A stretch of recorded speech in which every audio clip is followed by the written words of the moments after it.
surprenant dans cette voiture quand on démarre, c'est qu'il n'y a aucun bruit. C'est que le système hybride permet de rouler entièrement en électrique à basse vitesse et quand on démarre, on est entièrement électrique. Donc c'est vrai que c'est assez surprenant au premier abord. On peut avoir du plaisir en conduisant en hybride.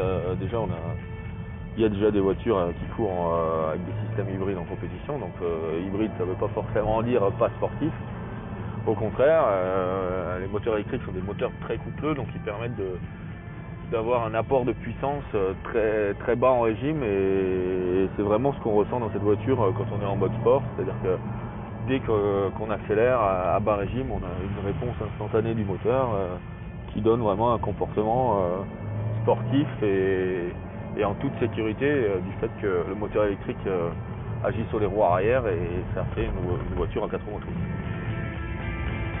Ce que j'aime particulièrement dans cette voiture, je dirais que c'est un petit peu l'ensemble qui est vraiment typé aviation. On a une ambiance un peu cockpit avec un toit vitré et on a même un affichage tête haute qui est contrôlé d'ailleurs par ce bouton-là. Ça permet vraiment de regarder la route et d'avoir toutes les informations utiles devant soi sans quitter la route des yeux. Ce que je trouve vraiment original sur cette voiture, c'est la ligne générale. C'est que quand on est à l'intérieur, on a l'impression de conduire une voiture compacte et là on se rend bien compte que c'est une grande voiture avec 5 vraies places, un vrai coffre. On a aussi cet élément qui ressemble un petit peu à un sabre, ça met bien en valeur la ligne générale de la voiture et quand on est là, on se rend compte aussi de la taille du toit panoramique qui aère beaucoup l'intérieur.